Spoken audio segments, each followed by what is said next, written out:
There are places in this world that make us feel things we can't describe.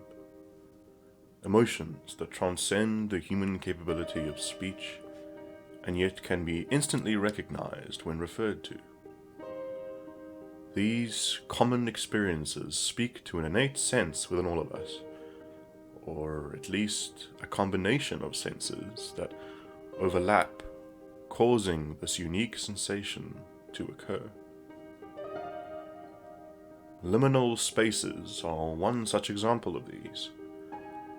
Popularized by modern fiction and YouTube slideshows set to dissonant soundtracks, and now duly recognized in older works, they evoke a unique combination of paranoia, confusion, and above all, fascination.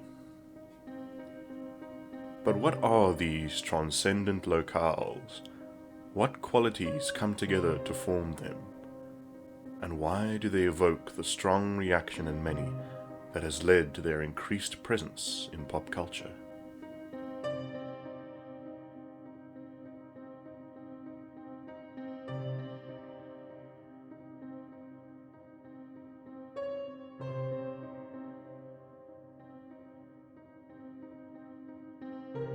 As with most topics, we start with its origin.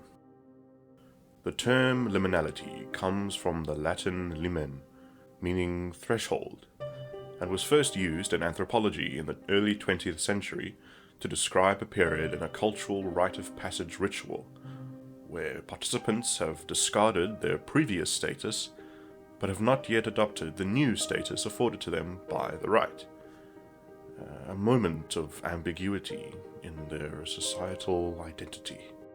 Over time, the term has evolved and been used to describe other things, like historical moments of political upheaval, tales and folklore or religious texts, and applied to various other areas of research where periods of transition invoke a sense of detached identity and an ambiguous nature that resists easy definition. Our focus, however, remains on liminal spaces, places in the world that have that liminal quality. An argument could be made that the thin places mentioned by the Christian Celts may have been early iterations of liminal spaces, or at the very least have some conceptual overlaps. These thin places were often places of sacred pilgrimage, sharing that sense of isolation from the outside world, and thus a brief limbo from everyday reality. The modern liminal space is not tied to any religious or cultural artifacts, though, so this is where the comparison starts to fall apart somewhat. For a more practical demonstration of liminal spaces, let's examine an empty mall scene. This large, empty space, designed for and once filled to the brim with excited customers, now hollowed out by time and disinterest. Is it the wide, empty spaces that evoke this strange airiness? The committee-designed architecture and color combinations? The manufactured facade of the eternal commodity now slipping away to reveal a sobering reality? How about this empty corridor? There's a reason this scene is a tried and true horror staple. There's a feeling of unease, discomfort. Is it the silence? The suggestive lighting? Or again, the emptiness of a place designed for foot traffic? A peculiar lapse in a day-to-day function that leaves us with a sense that what we are witnessing is out of place somehow, abnormal, significant in comparison to the norm. The corridor is liminal, a threshold, a brief moment of passage between one room and the next. The corridor is simply a connector, but now it takes on a more sinister form, a void of meaning, trapping the witness in an unknowable place. Not in, not out. Nowhere but between realities. A perfect demonstration of this concept is a fictional place known as the Back Rooms, reached when someone somehow glitches outside our reality, falling through the geometry of our world into this strange place. The rooms are endless, sprawling eternally as one searches in vain for a way out. But you cannot escape the hum of the fluorescent lights, wall to yellowed wall, pale carpets that stretch on and on for eternity. Stuck in the dimension between dimensions, you are cursed to wander endlessly until you go mad or have an unlucky encounter with one of the other entities that haunt this place. House of Leaves, a book by Mark Z. Danielewski, shares much in common with the Backrooms concept, if not partly being the inspiration for it. In it, a family enters their new home, which turns out to be larger on the inside than the outside would suggest. A cupboard inside the home leads to a barren hallway, which then expands and shifts unpredictably, leading to explorations that turn more and more incomprehensible and sinister. A house detached from our reality, folding into another purgatory dimension where all reference points of time, light, and self are lost. Hopefully by now you're starting to understand what makes a modern space liminal.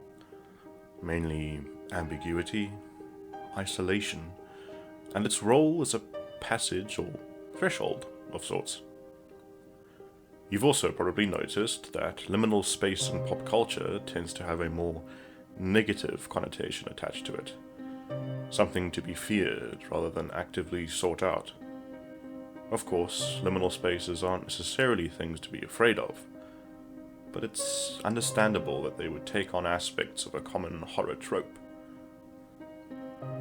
A conceptual liminal space is disorientating, confusing to those who aren't prepared. A place between places, it lacks the traditional grounding of what we are used to, a void before the next step. To pass through such a place is natural and fleeting. To be trapped in one is less than desirable. Obviously, these places only exist in fiction, but we can't help but be unsettled by their facsimiles that haunt our reality. Popular art often represents common experiences and themes relating to the audience, the cultural zeitgeist, sometimes unconsciously. We experience the fear of perpetual liminality more often than we realize. The fear of being unable to move on from a breakup, loss of a loved one, or some other life-defining trauma. The fear of being stuck in a dead-end job, waiting a next step that never comes. A pandemic that rages on for months and years, seemingly ever-extending and evolving, as the world eternally waits for the after, the return to normalcy. All of the above context leaves liminal spaces with an eerie reputation.